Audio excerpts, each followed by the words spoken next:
सबसे बड़ा astrological event क्या होने वाला है? 2026 के जो राजा बनते हैं वो इस बार गुरु बृहस्पति बनेंगे। सन नहीं है। सन नहीं है, विपदाएं तो आएंगी। आपको क्या लगता है ट्रम्प जी और कुछ गलत सलत डिसीजन देने वाले हैं? 2027 तक इनके लिए भी। लास्ट टाइम बताया था कि ऑपरेशन सिंदूर अभी खत्म नहीं हुआ है, तो 2026 में हम कुछ इसके प्रकर्शंस देखेंगे। बिल्कुल देखेंगे, क्योंकि कौन सी ऐसी राशियां हैं जो आपके हिसाब से थोड़ी पॉजिटिविटी आएंगी उनकी लाइफ? एक तो कर्क राशि, दूसरा यूथ के लिए, जॉब्स के लिए और इन लोगों के लिए कैसा रहेगा? तो यूथ के लिए बहुत ही आगे ऐसा लग रहा है कि जैसे शनि है, सूर्य है, तो बहुत एक यूथ जो ये एआई टेक्नोलॉजी का अभी फिलहाल चल रहा है उसकी तरफ बहुत अट्रैक्ट हो रहा है, उसका क्या फ्यूचर दिखता है 2026? एआई के आने के बाद क्राइम रेट बहुत ज्यादा बढ़ जाएगा। गोल्ड और सिल्वर, उसका क्या भविष्य रहेगा? लोग अभी जिस हिसाब से गोल्ड खरीद रहे हैं बढ़ता हुआ दिख रहा है। जो आज का भाव है इससे भी कम भाव पर आकर ये रुक जाएगा। तो 2026 में कोई बड़ा स्पेस मिशन या ऐसा कुछ दिखाता है? इंडिया एक मिसाइल प्रोग्राम पर काम कर रहा है जो लगभग अक्टूबर 2026 के आसपास वो लॉन्च होगा। कि चाइना और अमेरिका भी मुंह देखते रह जाएंगे इंडिया का। पर सर चाइना के साथ तो अभी इंडिया फिलहाल बहुत अच्छी आप ये दिमाग से निकाल दीजिए कि चाइना कभी भी भारत का दोस्त हो सकता है।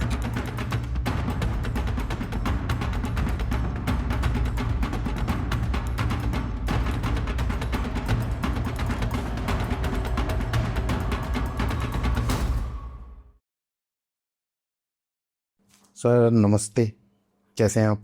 मैं ठीक हूँ और हमेशा की तरह सबसे सर्वप्रथम गुरुदेव श्री के.एन. राव जी को नमन करता हूँ मैं।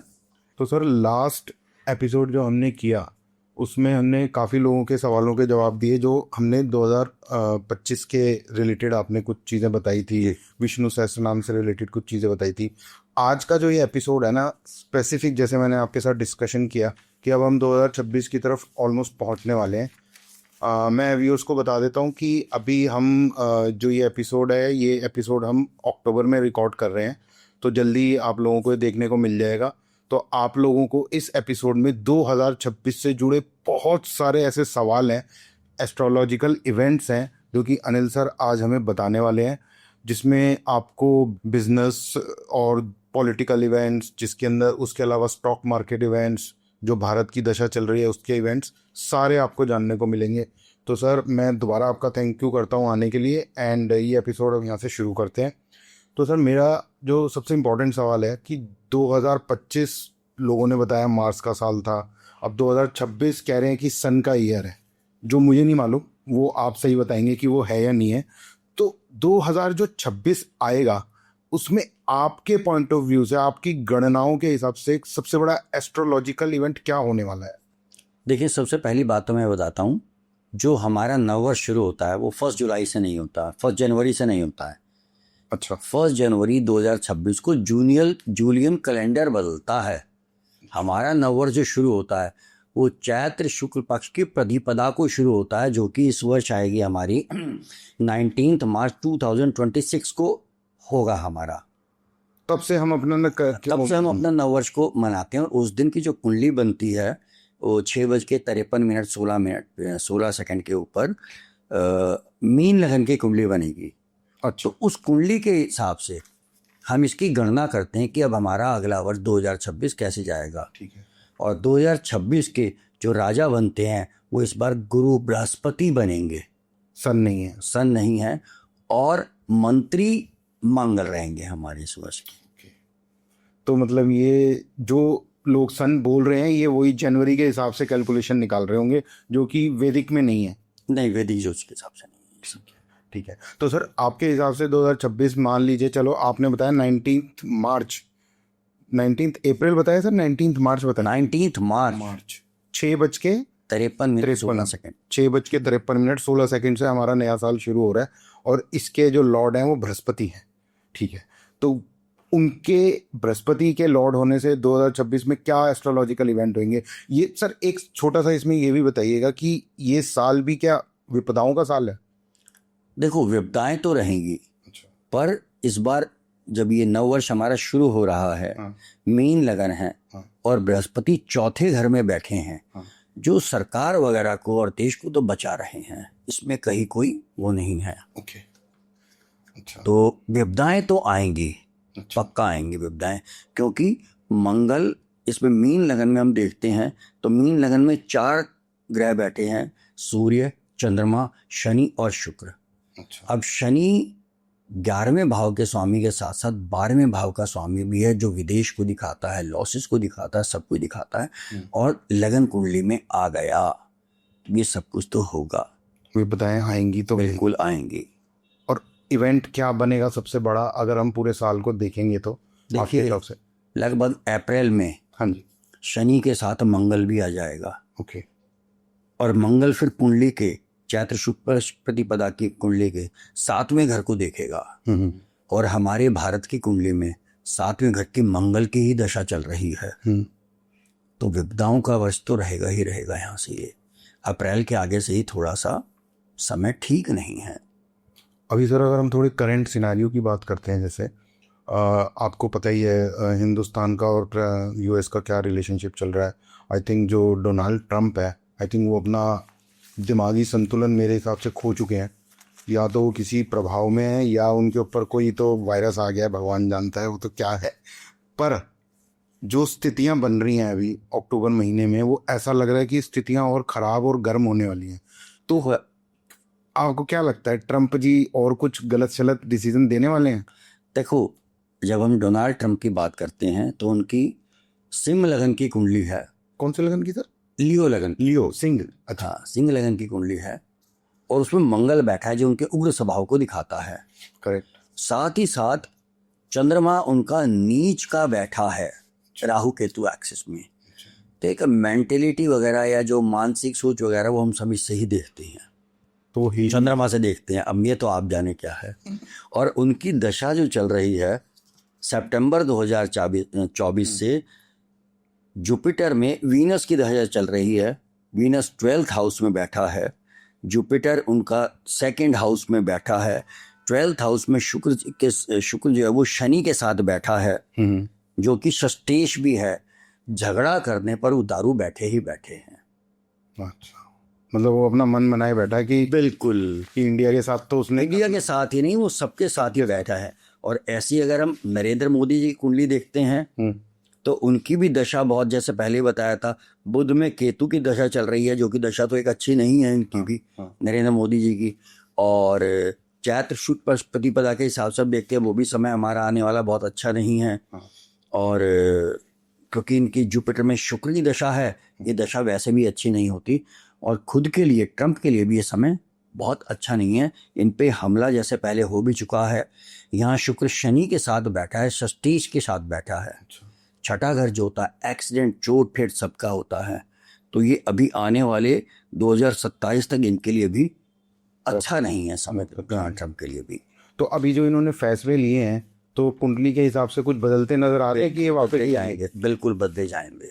अच्छा, जो ये ऑर्डर पास किया वापस ले ले, लगभग ऐसा लगता है जनवरी के आसपास कुछ ये फैसले इनके बदले जाएंगे, रिटर्न होंगे। बिल्कुल, और हमारी इंडिया के हक में होंगे वो।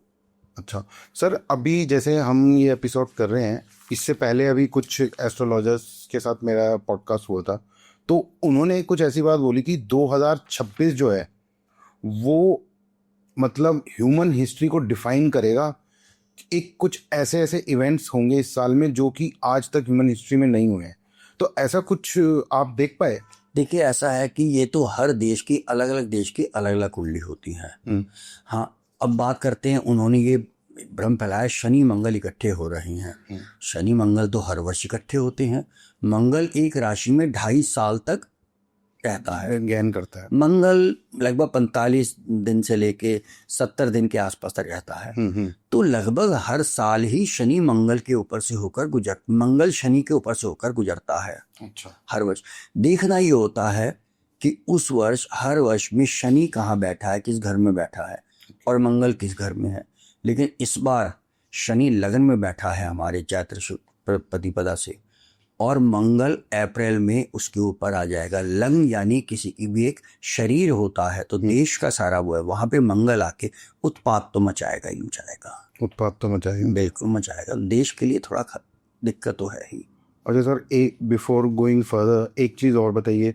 आपने दो लास्ट टाइम बताया था कि ऑपरेशन सिंदूर अभी ख़त्म नहीं हुआ है, तो 2026 में हम कुछ इसके प्रकर्शंस देखेंगे? बिल्कुल देखेंगे, क्योंकि 12वें घर से हम 7वें और 12वें घर से हम युद्ध को देखते हैं। ओके। और चैत्र पक्ष शुक्ल पक्ष की प्रतिपदा का जो कुंडली बनी, उसका 7th लॉर्ड बुध वक्री होकर 12वें घर में बैठा है, जो 12वां घर भी युद्ध का होता है एक तरह से। वो मंगल और राहु केतु के एक्सिस में, और बुध वक्री है यहाँ पे, जो दिखाता है कुछ फाइनेंशियल लॉस वगैरह भी हमें हो रहे हैं। तो सर ये कौन से मंथ में दिखाई देंगी ये चीज़ें? ये लगभग शुरू, ये देखा जाए तो साल में कभी भी हो सकता है शुरू, जैसे जून जुलाई के आसपास, क्योंकि बुध हमारा जो है होते होते जुलाई में यहाँ आ जाएगा, जेमिनी राशि में जब आ जाएगा तब ये थोड़ा ज़्यादा देखने को मिलेगा। सर एक चीज़ और बताइए सर, अब थोड़ी राशियों के बारे में मैं पूछता हूँ। 2025 में तो लोगों ने अपनी राशियों के दिखाई चीज़ें कि उनकी राशि कैसी होगी, क्या उनकी राशियों के साथ होगा। तो अगर मैं 2026 में बात करूं तो कौन सी ऐसी राशियां हैं जो आपके हिसाब से थोड़ी पॉजिटिविटी आएंगी उनकी लाइफ में? देखो, एक तो कर्क राशि, कर्क राशि में अक्टूबर को जुपिटर आ जाएगा। अच्छा। दूसरा, धनु राशि को शनि और बृहस्पति दोनों देख रहे हैं इस समय जैसे। ठीक है। ठीक है, तो इनसे संबंधित जिनके काम रुके हुए हैं, अगर अच्छे गुरु बैठे, वो होने का समय आ रहा है आने वाली। और धनु राशि, हाँ, मीन राशि थोड़ा सा पीड़ित है 2026 में। हाँ, 2026 में, क्योंकि यहाँ 4 ग्रह बैठे हैं, शनि, सूर्य, शुक्र और चंद्रमा, इकट्ठे 4 ग्रह बैठे हैं, तो थोड़ा सा समय ठीक नहीं है इसके लिए, मीन राशि के लिए। हाँ, और सिंह राशि के लिए तो? अब सिंह राशि की अगर बात करते हैं तो सिंह राशि पर तो कोई ऐसा मैलेफिक इन्फ्लुएंस आ नहीं है। मंगल देख रहा है, लेकिन मंगल फिर अपना आगे निकल जाएगा। तो राहु केतु एक्सिस जरूर, वहाँ से। अब राहु जो है वो क्या है, राहु डिजायर्स का, मेटेरियलिस्टिक डिजायर्स देता है, इल्यूजन देता है, आदमी को एक अकल्ट साइंस की तरफ भी एक वो देता है, ये इंटरेस्ट देता है, खींचता है, उसका झुकाव होता है। लेकिन मेटेरियलिस्टिक डिजायर वगैरह भी तो राहु ही देता है हमें। तो जैसे मीन राशि प्रॉब्लम में रहेंगी, इसके अलावा और कोई राशि आपको दिखाई दी? ये राशि को हम इंडिविजुअली ऐसे बांट नहीं सकते कि ये राशि पूरे वर्ष ये राशि के लिए कोई दिक्कत रहेगी। अच्छा। जैसे धनु के लिए कहा, क्योंकि वहां पे डबल ट्रांजिट शनि और जुपिटर का हो रहा है। अच्छा। तो उससे संबंधित अगर वो किसी के 5वें घर में 7वें घर में है तो विवाह का योग बन जाएगा। अगर विवाह की दशा भी चल रही है, मैरिजेबल एज है और दशा चल रही है, उसके बाद किसी के 5वें घर में है और 5वें घर से संबंधित किसी की दशा है, संतान का समय आ गया, किसी के 10वें घर में राशि पड़ रही है तो उसके करियर में राइज होने का समय आ गया। अगर धनु राशि संबंध जुपिटर की दशा है या धनु राशि में बैठे किसी ग्रह की दशा है। तो सर मैं ये कह रहा था कि धनु राशि और मकर राशि वालों के लिए अच्छा साल है बेसिकली, देखा जाए तो। बाकी राशि वालों के साथ ऑन एंड ऑफ चलता रहेगा, वो जैसा एज यूजुअल, जैसी दशाएं होंगी वैसा ही होगा, जैसी दशाएं होंगी वैसा होगा। ठीक है। तो सर जो 2026 है, 2026 है दुनिया के लिए, अगर मैं पूछूं आपसे तो क्या ग्रोथ का साल होगा अगर मैं पूरे वर्ल्ड ओवर बात करूं तो? नहीं, मैंने फिर भी जैसे पहले कहा कि ग्रोथ देखने के लिए वर्ल्ड की हमें हर देश की कुंडली देखनी पड़ेगी। अब इंडिया की कुंडली में बहुत अच्छा ग्रोथ वगैरह दिखाई देता है, सबको दिखाई देता है, मीन लगन है। मैंने जैसे पहले कहा आपको, धनु राशि फिर 10वें घर में पड़ रही है, शनि और जुपिटर इस राशि को देखेंगे तो हिंदुस्तान के लिए अच्छा है। अब अगर बात करते हैं हम यूएसए की, तो यूएसए की कुंडली में अगर हम देखते हैं तो उनका धनु राशि 5वें घर में बैठे पड़ रही है और इनकी कुंडली में बिल्कुल दिखाई देता है ट्रम्प की कुंडली में, जैसे हमें अगर हम देखते हैं यूएसए कुंडली में कि यूएसए का 2026 में चैत्र शुक्ल पक्ष प्रतिपदा की कुंडली अगर बनाते हैं तो तुला लगन आ रहा है। अच्छा। और 4 ग्रह जो हमारे लगन में आ रहे हैं अगले वर्ष, इनके 6ठे घर में आ रहे हैं। अच्छा। और ऐसा लगता है जैसे ट्रम्प को भी डेंजर है और उसके अगेंस्ट वहाँ पे यूथ रिबेल करेगा, उसके अगेंस्ट प्रोटेस्ट वगैरह बहुत ज़्यादा बढ़ जाएंगे। तो ट्रम्प थोड़ा सा, क्योंकि वहाँ पे हटा तो सकते नहीं है, कोई ऐसा वो नहीं होता है, लेकिन डोमिनेशन, वहाँ पे डिमॉन्स्ट्रेशन बहुत ज़्यादा बढ़ जाएंगे, पॉलिसीज बहुत ज़्यादा इंडियन ट्रम्प को बदलनी पड़ेंगी अगले साल, अपनी जो इस साल उन्होंने की हैं लागू। पॉलिसीज़ तो सर बदलनी पड़ेंगी क्योंकि सब अगेंस्ट हो गए। हम अभी कुछ लोग मेरे नोन हैं जो यूएस में हैं, तो वो पॉलिटिकली कनेक्टेड हुए हैं, तो वो लोग मुझे बताते रहते हैं, फ़ोन पे बात होती है कि इंटरनली भी एक काइंड ऑफ सिविल वॉर जैसी सिचुएशन होती है। ये मार्च के बाद डिमॉन्स्ट्रेशन बहुत बढ़ेंगे, यूथ रिबेल करेगा, सब कुछ होगा, तो पॉलिसी बदलनी पड़ेंगी डेफिनेटली ट्रम्प को अपनी सब। क्योंकि बिना इंडियंस को और साथ लिए लिए तुम कैसे चल लोगे? नहीं चल सकते। तुम्हारे पास वो साइंटिफिक माइंड स्किल नहीं है, आईटी के लोग नहीं है, तुम्हारे पास बेसिक इंफ्रास्ट्रक्चर के लोग नहीं है। बिना इंडियंस को साथ लिए तुम चल कैसे? नहीं चल सकते वो। दुबई आज अगर इंडियंस हटा दिए जाएं तो दुबई क्या है? दुबई में भी कोई नहीं है कुछ भी। अगर दुबई में सारे जितने गुजराती हैं, सिंधी हैं, बिल्कुल, ये सारे वहाँ पे बिजनेस कर रहे हैं, अच्छा बहुत अच्छा बिजनेस कर रहे हैं। वहाँ इंडियन लेबर कम मिलेगी, बिजनेसमैन ज़्यादा होते हैं वहाँ। बिल्कुल सर, बिल्कुल। और जो वहाँ का जो लोग, जो बाकी का स्टाफ है जो बड़े बड़े स्टोर्स में, वो यहाँ छोटी कंट्रीज का, केरल के हैं, केरल के हैं। वहाँ जितना भी जैसे लुलु स्टोर वगैरह की अगर बात करें, सारा केरल का स्टाफ होता है वहाँ पे, सारा उन्हें पूरा ग्रो करा। केरलाइट्स ने जो ग्रो किया है वो सिर्फ और सिर्फ उसी वजह से किया है। आज से 15 साल का पहले का केरल और आज के केरल बिल्कुल बदल चुका है, क्योंकि उन्होंने वहाँ से अर्न कर करके इन्वेस्ट यहीं किया। बड़े स्मार्ट, वैसे देखा जाए तो आपने बिल्कुल सही बताया, बहुत स्मार्ट प्ले किया है जितने भी केरलाइट्स हैं, और बहुत अच्छा बना दिया। अब तो केरला तो खैर मैं गया हुआ हूँ 2-3 बार, बहुत अच्छी जगह है। खैर एनीवे सर, हम टॉपिक से थोड़ा इधर उधर हो गए थे, अब आगे चलते हैं। सर अभी आपने बातों बातों में ना यूथ की बात करी, तो अगर मैं स्पेसिफिकली अपने देश की बात करूँ तो 2026 में यूथ के लिए, जॉब्स के लिए और इन लोगों के लिए कैसा रहेगा? देखिए यूथ वगैरह को हम देखते हैं, पांचवें घर से जब देखते हैं, लगन में बैठा है और अपने मित्र के साथ बैठा है चंद्रमा यहाँ पे। चंद्रमा, क्योंकि चंद्रमा कोई शत्रु नहीं होता, चंद्रमा है पंचमा का। तो यूथ के लिए बहुत ही आगे ऐसा लग रहा है कि जैसे शनि है, सूर्य है, तो बहुत एक ऐसा लगता है 2026 पूरा यूथ के लिए ही आने वाला है। यूथ बहुत आगे निकलेगा धीरे धीरे करके। हाँ, ये यूथ के लिए ही मतलब एक बहुत दिखाई देता है, क्योंकि सूर्य के साथ बैठा है, सूर्य एडमिनिस्ट्रेशन वगैरह को दिखाता है, सबको दिखाता है, और हर तरह से तो मतलब जॉब्स अपॉर्चुनिटीज बहुत खुल, जॉब अपॉर्चुनिटी 2026 हमारी बहुत अच्छी निकलेगी। अच्छा सर, कोई जैसे जितने हमारा अभी फिलहाल यूथ है, मोस्टली लोग गवर्नमेंट जॉब्स की तरफ देख रहे हैं। आजकल टेक्नोलॉजीज बहुत आ गई हैं, एआई का ज़माना आ गया है, तो 2026 में यूथ जो ये एआई टेक्नोलॉजी का अभी फिलहाल चल रहा है उसकी तरफ बहुत अट्रैक्ट हो रहा है, उसका क्या फ्यूचर दिखता है 2026 में? देखिए, जब एआई की बात करते हैं हम, 12वें घर में तो विदेश का भी होता है, राहु मंगल बैठे हैं, टेक्नोलॉजी बहुत बढ़ेगी। लेकिन साथ ही साथ हम ये देखते हैं कि एआई की जब आप बात करते हैं, जैसे आपने आजकल देखा होगा, फोटो आप पहन के कोई कपड़े बैठे हैं, वो आपकी सारी ड्रेस चेंज कर देता है, सब कुछ कर देता है। यही एआई है जो आपके कपड़े उतार भी सकता है उस फोटो में से। तो इसका ही नेगेटिव साइड है। एआई के आने के बाद, क्योंकि राहु मंगल 12वें घर में बैठे हैं, तो इसी की वजह से क्राइम रेट बहुत ज्यादा बढ़ जाएगा। क्राइम को बढ़ाएंगे एआई साथ साथ इसके, क्योंकि जिस हिसाब की जनता और जिस हिसाब का थॉट प्रोसेस चल रहा है, अच्छे के लिए तो इस्तेमाल होने नहीं वाला। वो मैंने आपको बताया कि इसका नेगेटिव भी तो आपको देखना होगा, क्योंकि आने वाले में मेरी अपनी सोचा, हो सकता है गलत हो, कि 3-4 साल बाद एआई अपने आप को भस्मासुर की तरह खा जाएगा, अपने आप को बर्बाद कर देगा, इवॉल्व कर देगा। इसके लिए इन लोगों को बहुत स्ट्रिक्ट पॉलिसीज और रूल्स बनाने पड़ेंगे एआई के इस्तेमाल के लिए। इंडिया में तो बहुत ज़रूरत है इस चीज़ को बनाने की। बिल्कुल, इंडिया में ही नई ईजाद भी यहीं होती है, उसकी काट भी यहीं निकाली जाती है, क्योंकि ब्रेन्स तो इंडियन ही है। हाँ, क्योंकि यहाँ पे कोई प्रोडक्ट आता है ना, उसको काटने का, उसको क्रैक करने का जुगाड़ सबसे पहले यही इंडिया में होता है। सब कुछ इंडिया में ही होता है। तो काफ़ी दिखता होगा हमें। सर अब बात करते हैं हमारे देश के सोने की, गोल्ड की।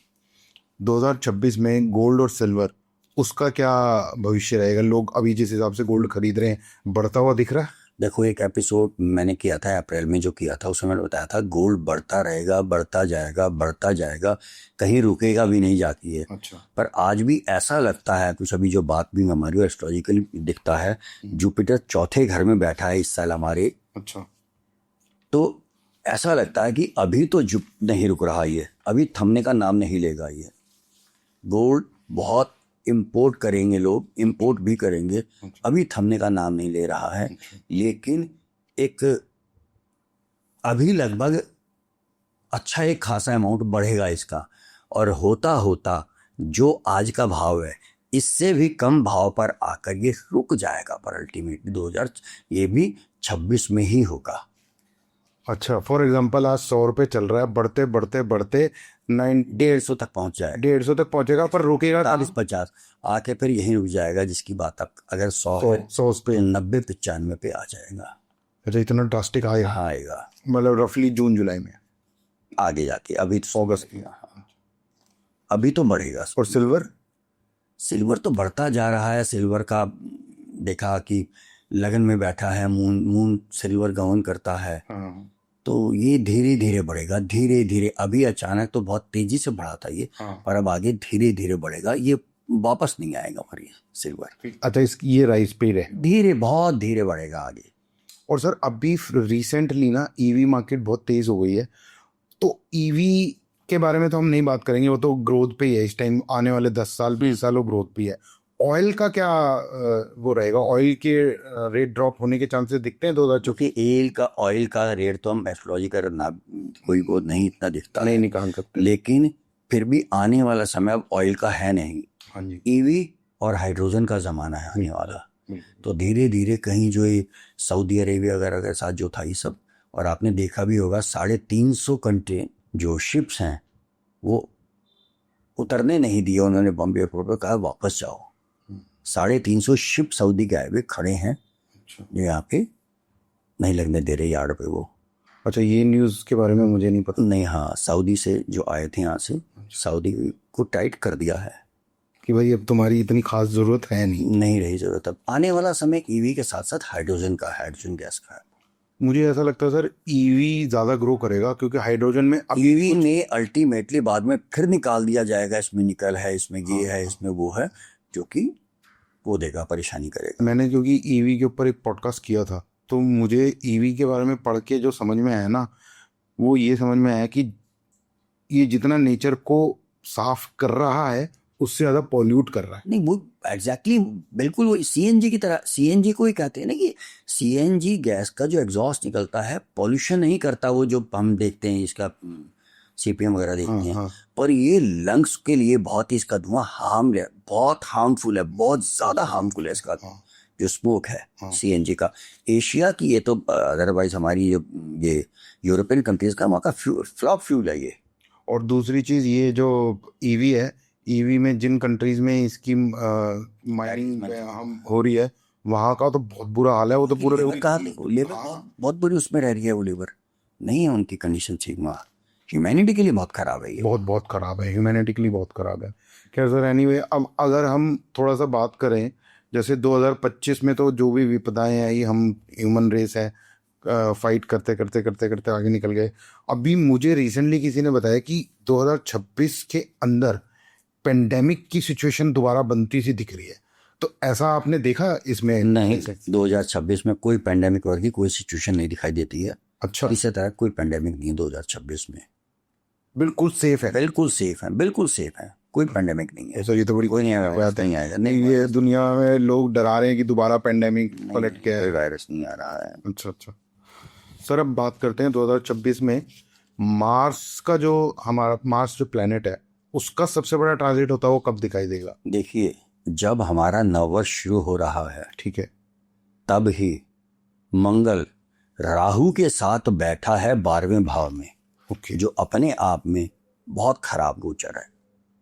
मतलब साल शुरू होते ही, मतलब ऑलमोस्ट जैसे आपने बताया मार्च में हमें इसका 19 मार्च, और साथ ही साथ हमारे इंडिया की कुंडली का सेकंड लॉर्ड फाइनेंस का बुध, वो वक्री होके बैठा है इनके साथ, तो फाइनेंस के लिए भी, और राहु के सबसे मेजर ट्रांजिट जो आप बात कर रहे हो वैसे ही बहुत खराब ट्रांसिट के साथ ही हमारा नववर्ष शुरू हो रहा है। मंगल राहु के साथ है। अच्छा। यहाँ बैठ के तीसरे घर को देखता है। तीसरा घर हमारा नेबर्स होते हैं जैसे पाकिस्तान वगैरह, उसको देखता है। अच्छा। तो फिर वहाँ पे कुछ कंफ्लिक्ट वगैरह होने की संभावना दिखाता है। 12वें भाव में बैठ के ये 7वें घर को देखता है, तो फिर ऐसा लगता है कोई सिंदूर जैसा ऑपरेशन दोबारा ना हो बड़ा।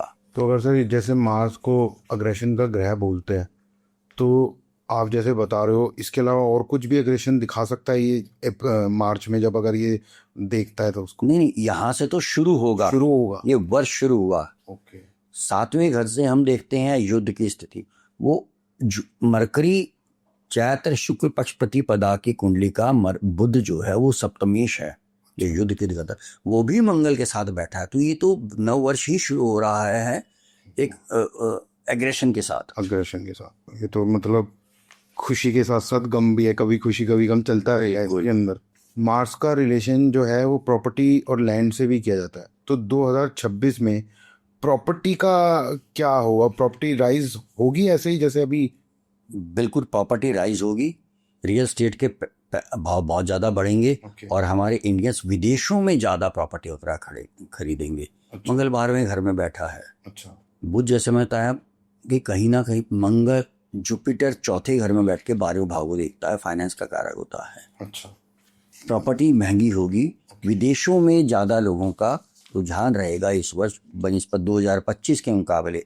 2026 में विदेशों में ज़्यादा प्रॉपर्टी खरीदी जाएगी, क्योंकि मंगल का संबंध भी 12वें भाव से आ रहा है। तो अगर मैं सीधे शब्दों में कहूँ तो मतलब अगर प्रॉपर्टी किसी को खरीदनी है तो ये प्रॉस्पेरिटी का ईयर है। जिन लोगों की प्रॉपर्टी नहीं बनी उनकी भी बनने के चांस है। बिल्कुल है। प्रॉपर्टी का जो ग्रह होता है या जो होता है उसका भी कोई एक स्पेसिफिक ग्रह होता है कि ये ग्रह आपकी कुंडली में होगा तभी आपकी प्रॉपर्टी बनेगी? देखिए, मंगल जो होता है वो हमारी प्रॉपर्टी को दिखाता है, और साथ ही चौथा घर जो होता है वो प्रॉपर्टी को इंडिकेट करता है। तो ये देखने के लिए हमें देखना होता है कि 4th हाउस 4th लॉर्ड की प्लेसमेंट कैसी है कुंडली में। अच्छा। उसके बाद हम देखते हैं कारक ग्रह को। मंगल प्रॉपर्टी का कारक होता है। अच्छा। इसका संबंध अगर 4th हाउस 4th लॉर्ड से आ जाए तो ये प्रॉमिस करता है कि इसकी प्रॉपर्टी होगी जब चौथे घर में बैठे ग्रह की दशा आएगी, 4th लॉर्ड की दशा आएगी। और साथ ही साथ इसके साथ हम एक वर्ग बनाते हैं जिसे हम कहते हैं चतुर्थांश। अच्छा। वहाँ पे हम कंफर्म कर लेते हैं और इससे पता लग जाता है कि प्रॉपर्टी कितनी होगी, बहुत अच्छी प्रॉपर्टी होगी, कैसी प्रॉपर्टी होगी। और ये भी क्लैरिटी आ जाती है कि इसको लेनी चाहिए या नहीं लेनी चाहिए, लेगा या नहीं लेगा, सीधी सी बात। ये उसमें बहुत अच्छा दिखाई देता है कुंडली में। अच्छा। ये मंगल अगर आपकी कुंडली में इल प्लेस है तो आप प्रॉपर्टी ले ही नहीं पाओगे। और चौथा घर, चौथे घर का स्वामी इल प्लेस है तो आप अपनी प्रॉपर्टी बना ही नहीं पाओगे। मैं अपनी कुंडली चेक करूंगा।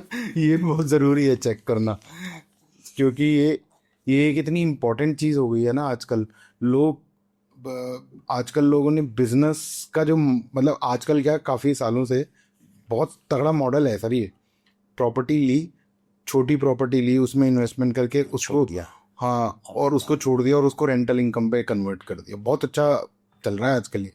तो सर जैसे 2026 मार्स का साल तो है नहीं, साल तो हमारा जुपिटर का है। राजा हमारा जुपिटर है। तो 2026 में जो जुपिटर जब राजा है तो लोगों के लिए क्या डिसीजन लेने होंगे? मतलब लोग इम्पल्सिव डिसीजन ज़्यादा लेंगे या लोगों की थॉट प्रोसेस बदल जाएगी इस जुपिटर के राजा? 2026 में मई में बृहस्पति उच्च के हो रहे हैं। अच्छा। कर्क राशि में। अच्छा। तो जहां जहां उनकी कुंडली में ये राशि पड़ रही है वहां से संबंधित उनके लिए बहुत प्रॉस्पेरिटी का समय आ जाएगा। अच्छा। अगर किसी के 10th हाउस में है तो कैरियर राइज करेगा। अच्छा। अब जो सर जैसे मार्स को कहते हैं कि बहुत उग्र प्लेनेट है, और अगर हम जुपिटर की बात करें क्या उसको भी उग्र प्लेनेट बोला जाता है? नहीं, वो बहुत शांत है। जुपिटर फाइनेंस का, ये धर्म का कारक है, गुरु का कारक है। अच्छा। फाइनेंस का कारक है। अच्छा। ये एक बहुत ही अच्छी एडवाइजर हैं। अच्छा। तो ये प्रीचर हैं, टीचर हैं गुरु तो हमारे। अच्छा, तो नाम गुरु है तो हाँ, जुपिटर हमारा एक फाइनेंस का भी कारक है। बैंकिंग बैंकिंग सेक्टर ग्रो कर जाएगा। ओके। गोल्ड का कारक जुपिटर होता है, उच्च का हो रहा है, जैसे आपने बढ़ रहा बताया है। हाँ। बाद में फिर ये अक्टूबर में फिर ये सिंह राशि में आ जाएगा। यहाँ से थोड़ा सा सोने के उसमें ब्रेक लग जाएगा।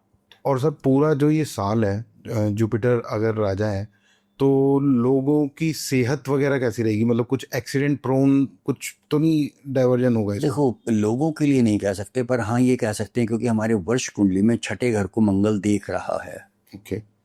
तो थोड़ा सा ये एक्सीडेंट वगैरह तो दिखाता है। एक्सीडेंट, झगड़े वगैरह, डिस्प्यूट्स वगैरह बढ़ेंगे।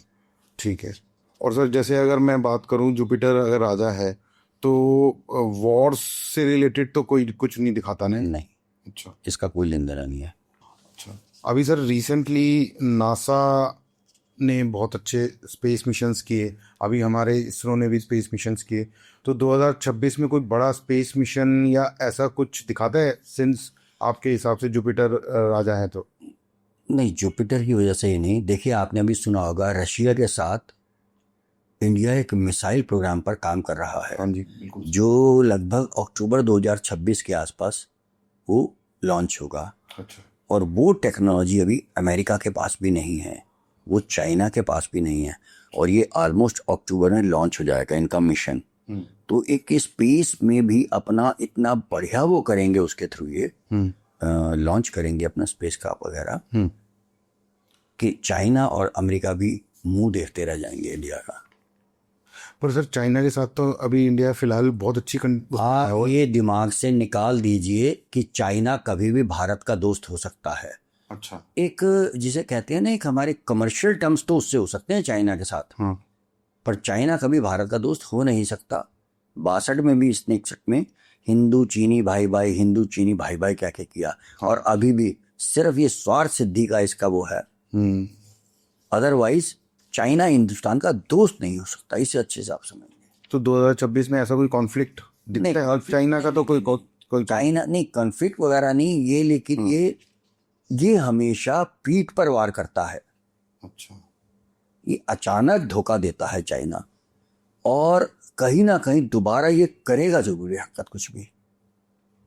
पहले भी सैंक्शन बहुत सारे ऐप्स के ऊपर हमारे यहाँ लगे हुए हैं, क्योंकि उससे इसके फर्क पड़ रहा था। क्योंकि ऐप्स के थ्रू लोग यहाँ पे बहुत ज्यादा ऑनलाइन बहुत सामान मंगाया जाता था उन ऐप्स के थ्रू। एक ऐप हुआ करती थी अली एक्सप्रेस, करेक्ट, जिसके थ्रू इलेक्ट्रॉनिक्स वगैरह के ये वो लोग बहुत गैस मंगाया करते थे। बिलियंस डॉलर का वो एक था चीज था, उस पर मोदी जी ने ब्रेक लगा दी। इसका कुल मिला के विजन जो है वो है किसी तरीके से कमर्शियल एक्टिविटीज हमारी शुरू हो जाए। अभी इन्होंने एक रिसेंटली जैसे इंस्टाग्राम एक ऐप है, तो वो एक टिकटॉक ऐप थी, वो भी अभी वापस इनके साथ डील हुई है कि वापस ऑन कर दिया। आई नहीं है अभी बातचीत हुई। देखो, मोदी जी भी, उनकी टीम वर्क, कोई भी एक आदमी इतना हो नहीं तो टीम वर्क काम कर रही है। तो सलाह करेंगे उनसे, उन्हें भी मालूम है, मुझसे ज्यादा तो उन्हें मालूम है ये। हाँ सही बात है सर। जैसे अभी मैंने कुछ 2 महीने पहले ना किसी के साथ पॉडकास्ट किया था, तो उन्होंने मुझे बोला कि मोदी जी आने वाले 4 या 5 महीने में ना उनकी स्थिति खराब सी होती दिखाई दे रही है। पर आपने बताया कि जनवरी फरवरी तक का माहौल उनका ठीक नहीं है, उसके बाद वो और ज़्यादा ग्रो करेंगे और ज़्यादा चमक के निकलेंगे। तो अब जो ये ट्रांजिशन हो रहा है सिंस लॉर्ड गुरु हैं, वो मोदी जी के लिए कैसे रहेंगे? देखिए, मोदी जी की कुंडली में ये 9वें घर में उच्च के होने वाले हैं। ओके। 9th घर होता है, 9वां घर होता है धर्म का। तो धर्म में रुचि बढ़ाना तो वैसे ही अपने माना जाता है कि बहुत ज्यादा। तो अभी क्योंकि अक्टूबर में ही ये कर्क राशि में आ जाएगा जुपिटर, लेकिन दिसंबर में फिर वक्री होके मिथुन में जाएगा। नेक्स्ट ईयर मई से लेके अक्टूबर तक का समय एक ऐसा है जब फिर उनके 9वें घर में रहेगा मोदी जी के। अच्छा। तो मोदी जी धर्म में बहुत ज़्यादा, धर्म से संबंधित कार्यों में और ज़्यादा बढ़ावा होगा इनका। और मैंने पहले भी आपको एक बात बताई थी, क्योंकि मंगल में इनकी केतु की दशा है शायद अभी, केतु में केतु रहेगी फरवरी तक का समय, जनवरी फरवरी तक का समय। उसके बाद तो बाउंस बैक करेंगे मोदी जी। अच्छा, और बड़े निकल के। ये मैंने आपको 3 महीने पहले कहा था, आपने अब स्थिति फिर खराब है इनकी थोड़ा सा। अभी हम अक्टूबर में हैं, अक्टूबर नवंबर दिसंबर जनवरी और आपके हिसाब से फरवरी में जी, परेशानियां थोड़ी होती रहेंगी इनके लिए। अभी बीच बीच में बहुत बड़ा इवेंट भी तो होने वाला है, बिहार इलेक्शन भी तो है। बिल्कुल जीतेंगे, अच्छा बिल्कुल जीतेंगे ये। अच्छा, ये आपने देखा अच्छे से इसके बाद? नहीं, मेरे पास एक दो, क्योंकि तो पॉलिटिशियंस की कुंडलियां मिलना मुश्किल होता है। अपोजिशन के एक अच्छे लीडर की कुंडली मेरे पास है, नाम नहीं लूंगा मैं। नहीं कोई। पहले भी उन्होंने संपर्क किया था मुझसे 5 साल पहले, तो मैंने बताया था तुम तो जीत जाओगे पर मुश्किल है।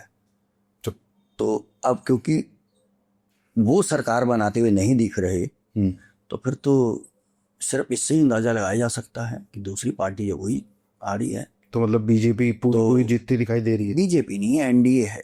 एनडीए कहें आप, एनडीए में कोई भी सीएम हो सकता है। हाँ। क्योंकि नीतीश कुमार जी की कुंडली नहीं है, और नीतीश कुमार जी ने खुद कहा था कि जब मेरा जन्म हुआ था तो मेरी जन्म कुंडली नहीं बनाई गई थी, मेरा समय वगैरह ठीक नहीं है। और स्कूल में भी ऐसे ही मेरे पिताजी ने कोई तारीख जिस दिन गए थे उसी दिन की तारीख और 4 साल पहले का वो उन्होंने साल लिखा दिया था। अगर नीतीश कुमार जी कुंडली आपको मिलती भी है वो बिल्कुल गलत है। मतलब बीजेपी जीतेगी? हाँ, बीजेपी भी जीतेगी। अब सीएम कौन बनता नहीं है, वो नहीं कह सकते, वो तो ऑब्वियसली अगर वो तो उस टाइम पे क्या, पर बीजेपी की जीत होगी। चलो सर, ये बहुत अच्छी प्रिडिक्शन है। अगर ये हो जाता है तो ये तो फिर बहुत बड़ी बात हो जाएगी, क्योंकि ये तो पूरा सारा का सारा क्या बोलते हैं उसे, सत्ता का खेल इस टाइम उसी पर टिका हुआ है इनका बहुत। बीजेपी जीतेगी। तो और मोदी जी के लिए तो ऑब्वियस सी बात है, आप कह ही रहे हैं कि आने वाला जो आने वाला समय इनका अच्छा है आगे। अब सर जुपिटर लॉर्ड है, तो मुझे एक चीज़ और बताइए। बहुत लोग पूछते रहते हैं कि जब एक्चुअली लास्ट पॉडकास्ट में भी किसी ने ये पूछा था मेरे से कि आप जब आए तो मैं पूछूं, नए साल में ऑब्वियस सी बात है नए रिश्ते बनेंगे, लोग नए बिजनेस शुरू करेंगे, सब कुछ शुरू करेंगे, पर मोस्टली लोग जो हैं नई शादियां होंगी। तो रिलेशनशिप और नई शादियों का कैसा रहेगा ये साल? अगर मैं ज़्यादा बड़े में नहीं, अगर आप छोटे में कुछ बता पाएँ तो। देखो, सिर्फ जुपिटर को देखकर आप रिलेशंस की बात बहुत अच्छे नहीं करते। मैरिटल रिलेशनशिप वगैरह जो होते हैं उसका शुक्र होता है कारक। ओके। और शुक्र और बृहस्पति एक दूसरे के दुश्मन हैं। जब ये दोनों इकट्ठे हो जाते हैं तो अमूमन देखा गया है वैवाहिक जीवन का सत्यानाश हो जाता है, वैवाहिक जीवन खराब हो जाता है। अगर शुक्र और बृहस्पति इकट्ठे हों, उसमें भी खास तौर से अगर जुपिटर की अंश आगे हैं, शुक्र के पीछे अंश हैं, तो थोड़ा सा मैरिटल लाइफ को डिस्टर्ब कर देते हैं। जुपिटर धर्म का कारक है। तो ये पूरे साल रहते हैं या किस हिसाब से होता है सर? नहीं, ये तो जो कुंडली में एक वो होता है, प्रॉमिस होता है। अच्छा। प्रॉमिस होता है। अच्छा। पर हाँ, ये है कि गुरुदेव राव सर बताया कर रहे हैं हम ये कि जिसकी भी जन्म कुंडली में जुपिटर या बृहस्पति जब 7वें भाव को, विवाह के घर को देखता है, तो वे प्रॉमिस करते हैं कि विवाह अवश्य होगा। अच्छा। लेकिन रिलेशन कैसा चलेगा कैसा नहीं चलेगा वो और बहुत सारी चीजें होती हैं, उन पे डिपेंड करता वो एक बहुत फिर डिटेल बॉक्सेस बनाने पड़ते हैं और ये करना पड़ता है। अब सर जितनी मैक्सिमम जो इस एपिसोड में मुझे लगता था कि प्रिडिक्शंस देश की, इसकी जितनी क्वेश्चंस हो सकते थे मैंने आपसे पूछे। अब एक आखिरी सवाल है, आप जवाब देना चाहें तो दें। वैसे मैंने नोटिस किया है कि आप इस टाइप की बात करते नहीं हैं, लोग रेमेडीज़ बहुत पूछते हैं वो मुझे नहीं लगता आप बताते हैं लोगों को। आप जिस टाइप की रेमेडीज बताते हैं वो पॉडकास्ट पे शायद ना भी बताएं, पर अगर जुपिटर का साल है तो लोग ज़रूर पूछेंगे कि कोई रेमेडी बताओ। तो जुपिटर के साल को अपने आप को स्ट्रांग रखने के लिए कोई व्यूअर्स को कोई छोटी सी रेमेडी अगर आप देना चाहें तो। देखो, सिर्फ जुपिटर की रेमेडी क्यों, आप नवग्रह स्तुति करें। अच्छा। उसमें सूर्य का भी मंत्र है, चंद्रमा का भी है, इसका भी है, जुपिटर का भी है। जैसे उसमें वैदिक मंत्र आता है, देवानां च ऋषीणां च गुरुं कांचन सन्निभं बुद्धिभूतं त्रिलोकेशं तम नमामि बृहस्पतिम। ये बृहस्पति का मंत्र है। ओके। थर्सडे के दिन किसी ब्राह्मण को थोड़ा पीली दाल वगैरह होती है वो दान कर दें, पीला वस्त्र दान कर दें उसे, ये सब होती है। और अगर जुपिटर को प्रे वैसे करना है तो जूनागढ़ में गिरनार पर्वत है, वहां पर दत्तात्रेय भगवान का एक मंदिर है, तो उनकी जाके, आसान नहीं है, 10,000 सीढ़ियां चढ़कर जाना पड़ता है वहां पे। तो वो एक सिर्फ मंदिर है। ये कहते हैं कि अगर किसी का जुपिटर खराब होता है तो पूर्व जन्म में कहते हैं कि गुरु का श्राप होता कुछ होता है, और सभी कर्सिस का तो समाधान होता है, लेकिन गुरु श्राप का कोई नहीं होता।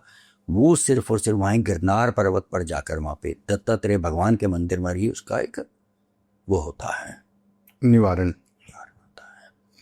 तो आप नवग्रह स्तुति करें, उसमें सभी मंत्रों के आगे बृहस्पति को दान करें पीली चीजें। तो सर, वो जो नवग्रह स्तुति है वो करने के लिए वो नवग्रहों का वो पूरा बनाना पड़ता है? आपको कुछ नहीं करना, नहा धो के साफ कपड़ा बिछा के आपका आसन है उसे करके सिंपल आप करना शुरू कर दे। इसके लिए कोई स्पेशल तरीका कुछ नहीं होता है। अच्छा, कि स्पेशल कुछ आपको ये चाहिए, कुछ नहीं चाहिए। आप यंत्र खरीदो, ये खरीदो, कुछ नहीं होता। यंत्र की बात करते हैं तो यंत्र बनाना आसान है, उसे सिद्ध करना आसान थोड़ी है। अब सर, यंत्र को सिद्ध करना बहुत मुश्किल है। वृंदावन में एक मंदिर है राधा रमन, हाँ, वहां पे उनके पुजारी थे, वो नारायण कवच के यंत्र को सिद्ध किया करते थे और सिद्ध करके देते थे, और लोगों को बहुत उससे फायदा होता था। उन्हें बहुत सिद्ध था नारायण कवच। जब नारायण कवच की बात चली है तो करें बात दोनों। हाँ हाँ बिल्कुल सर, बिल्कुल बिल्कुल, लोग जानना चाहते हैं। नारायण कवच का पाठ जो किया जाता है, किसी भी तरह की परेशानी जीवन में आ रही है तो लगातार इसे करने से। तो उन्होंने एक घटना बताई थी अपने बारे में कि एक बार वो रात को अकेले कहीं जा रहे थे, मतलब वृंदावन अपने घर जा रहे थे, सुनसान रास्ता था, रास्ते में उन्हें डकैतों ने रोक लिया, लुटेरों ने रोक लिया उन्हें। काफ़ी कई लोग थे, ये वो थे, उन्हें तो डर गए बहुत ज़्यादा, और इन्होंने नारायण कवच का पाठ करना शुरू कर दिया, और हड़बड़ी में भूल गए, उल्टा सीधा पाठ करना शुरू कर दिया। ठीक से याद नहीं रहा उन्हें, लेकिन फिर भी जितना जो याद आ रहा था उस समय दिमाग में डर के मारे करते गए। लूट पाट करी तो लुटेरों ने। फिर ये देखा, कहने लगे अरे पंडित, इसे क्या लूटना, छोड़ दो इसे। फिर कुछ महीनों बाद वो लुटेरे पकड़े गए। तो उस घटना का भी जिक्र हुआ। इनकी पेशी हुई कोर्ट में, तो इनसे बुलाया गया, क्या तुम पहचान सकते हो उन्हें? तो इन्हें पहचान के लिए बुलाया गया, तो इन्हें देख के पहचान, बोला हाँ यही था डाकू, जो था यही था जिसने करा था अपने साथी साथ मिलके। तो उसने कहा इन्हें, तुझ पे तरस खाया था मैंने, जो तुझे उसी टाइम, अगर मैं तुझे मार दिया होता है, अपना चेहरा ना दिखा होता ना मेरा, तो आज तू गवाही ना देता और आज मैं फंसता नहीं। तो राव सर को आके वो बता रहे थे सारा इंस्टेंस। तो उनका गुरुजी, और सिर्फ अगर मैं उस दिन बचा तो सिर्फ नारायण कवच की वजह से ही बचा था।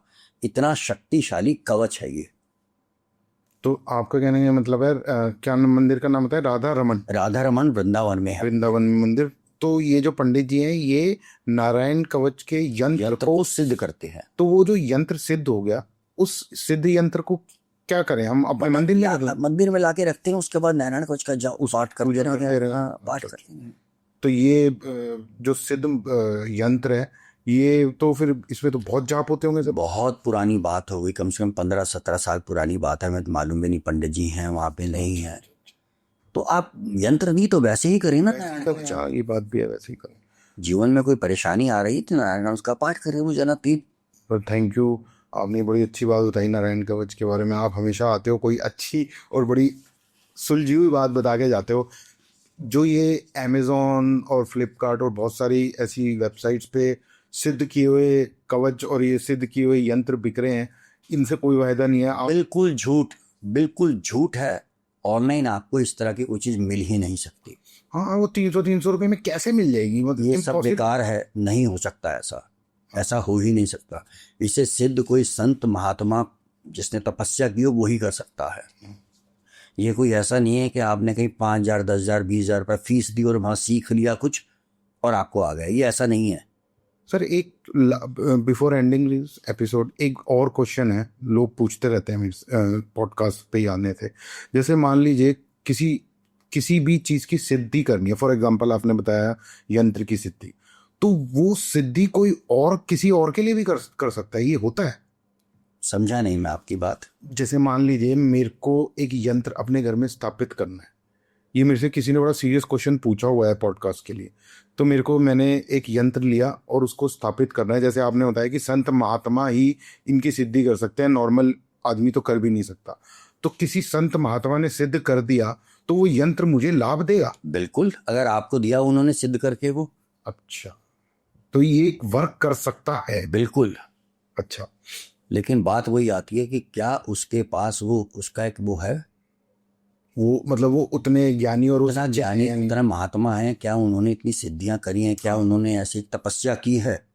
कि वो जो आपको यंत्र दे रहे हैं वो असली में सिद्ध है या नहीं। बिल्कुल। तो सर मैं आपका एक बार फिर से धन्यवाद देता हूँ और गुरुजी के अनुराग जी को भी मैं प्रणाम करता हूँ। आप आए उसके लिए थैंक यू। एंड नेक्स्ट जब भी मिलेंगे कोई और इंटरेस्टिंग किसी चीज़ पे बात करेंगे। अब जैसा आपने बताया कि ये साल थोड़ा अच्छा होने वाला है, भगवान करे आपकी वाणी पे सत्य बैठे। Thank you sir, thank you. नमस्कार।